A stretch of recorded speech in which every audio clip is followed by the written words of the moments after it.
Dear liberal friends, it's a really great pleasure for me to address the ALDE conference today. I want to speak not so much about ourselves, about the parties, about the political sphere. I want to speak about the people outside and how to address the issues they are solving in everyday life. I very much liked what Alberto Rivera said in spring this year in Brussels. He said, we have to seduce the people. Do you remember? Of course, the question is whether we are attractive or sexy enough.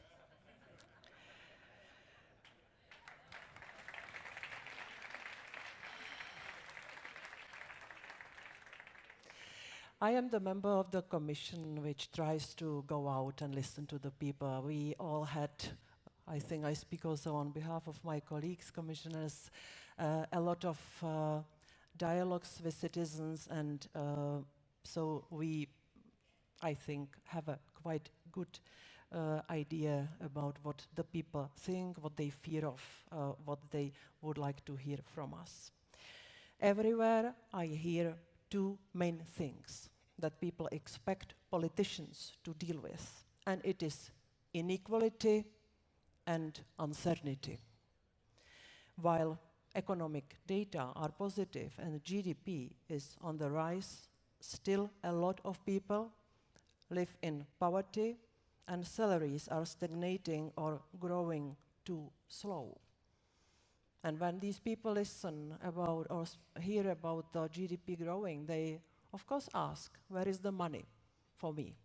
I also contribute. So it's not a trivial issue.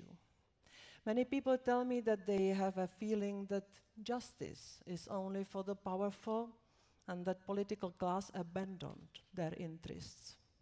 Then they talk to me about uncertainty coming from different sources, including from migration that, in my view, has a potential to divide and destroy the Union, from terrorism and security threats, from technological changes and artificial intelligence.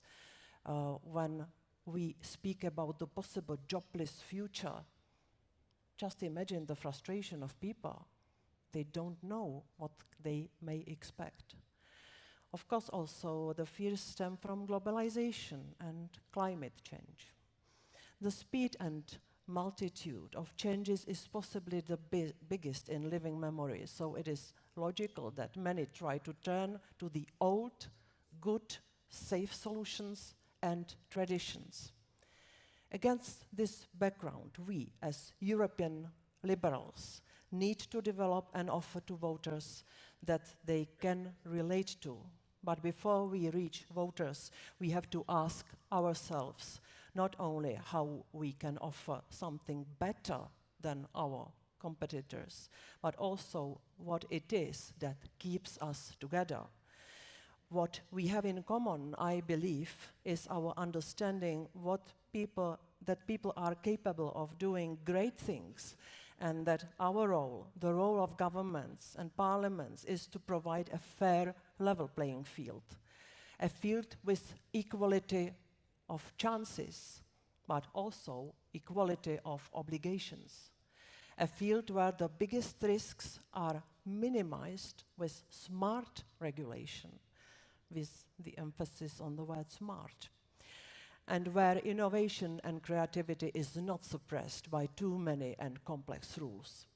I think the liberal world is a world without second-class citizens in the EU, with a fair single market and with no privileged treatment for the big ones.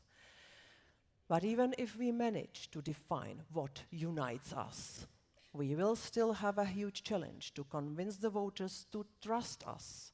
We have to navigate through a lot of traps. The Brussels trap.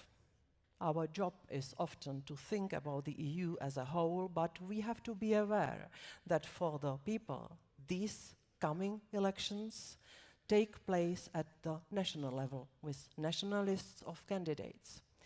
People will not vote for Mr. Weber and Mr. Timmermans. People will not only vote for us because we are part of the ALDE family. People's decision will reflect rather on the company we belong to at the national level and not on whether we support the Spitzenkandidaten process. And I am happy about the announcement I heard this morning or this afternoon that we are going for the Team Europe solution. I am sure the people will understand much better that we are a team.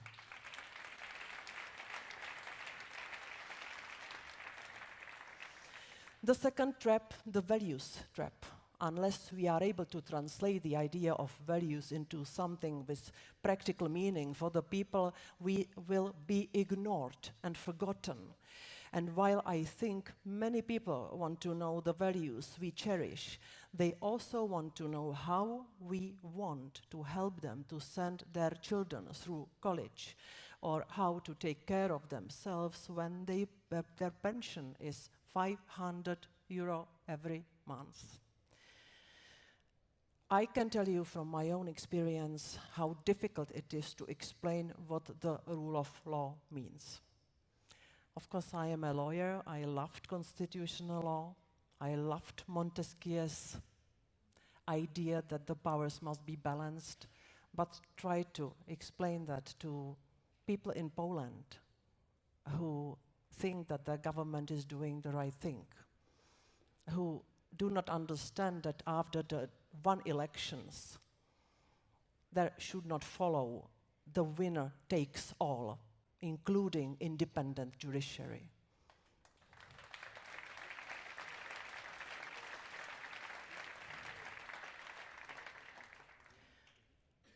It's difficult to explain, but we have to try again and again, because we speak about the basic pillar of democracy.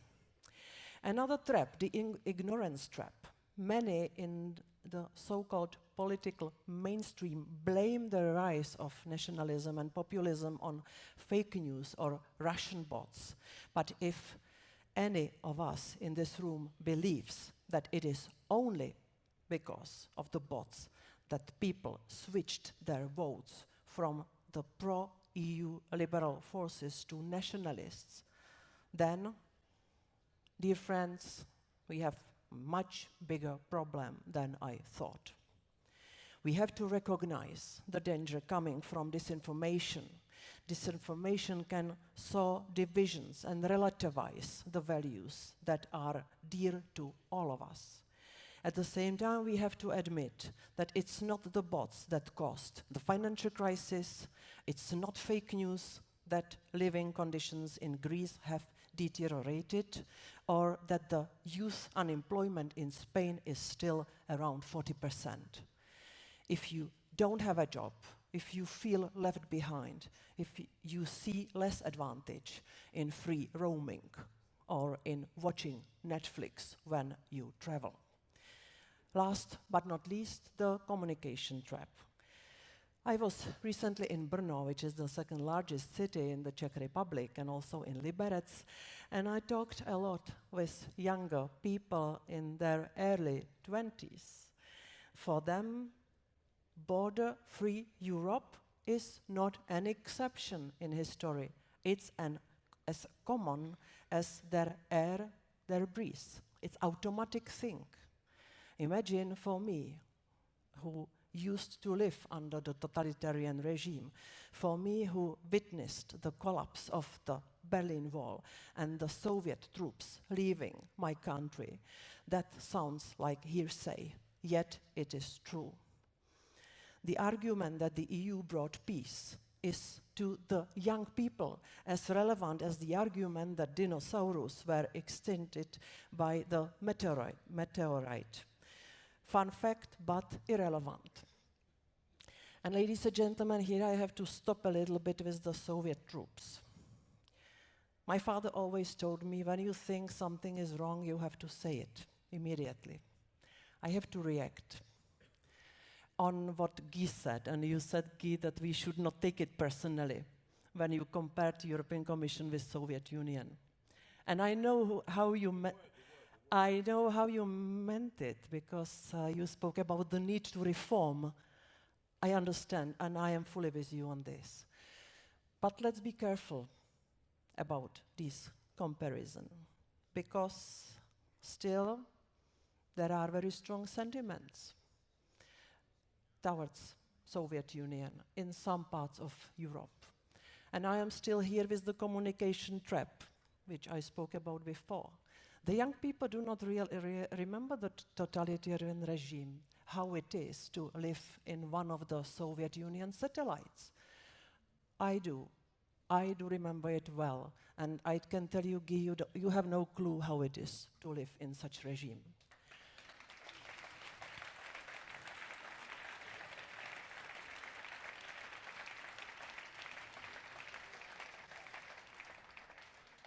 We have to do much better in the countries where there are those sentiments to sell what we are doing in the EU and what we want also the people who would like to come back under the strong hand which will take care of them.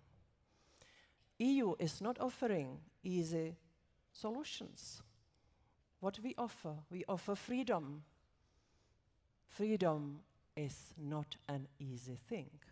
Freedom is balanced by responsibility and by uncertainty.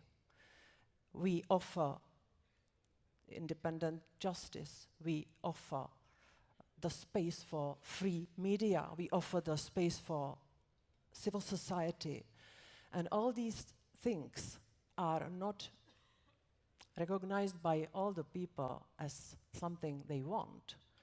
And some parts of our society, as I said before, they have a tendency to seek for the strong hand, for somebody who will take over the responsibility, no matter that he will also take over big part of the freedom.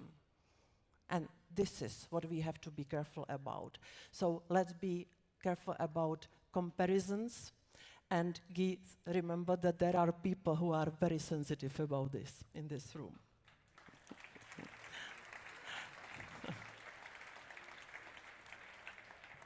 And don't take it personally, please. So coming back, we have to go and listen to people, acknowledge their fears and aspirations, and ask them to trust us. We can't judge or offend people that differ from us. They sometimes are simply tired of words and don't see the results of political actions. We need to have pragmatic solutions to the problems people tell us about.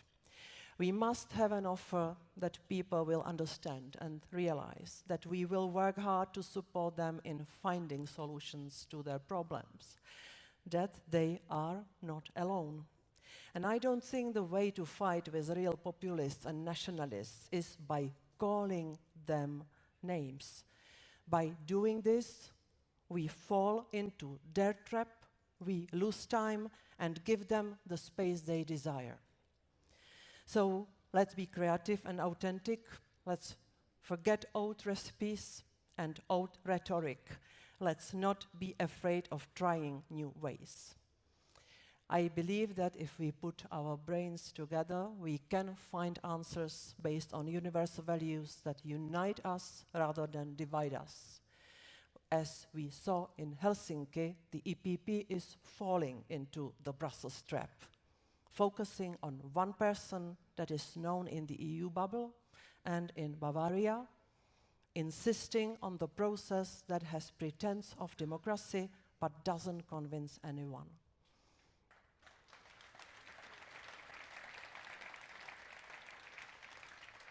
We must be a real alternative, an alternative that focuses on issues and that puts the focus on the real people, an alternative that finally has a strong team of leaders at European and national levels. A team of leaders that is an embodiment of what I just talked about, where we will have both men and women, younger and older, from the east, west, north and south. I am convinced that then we can have the best offer out of the European parties. Thank you very much.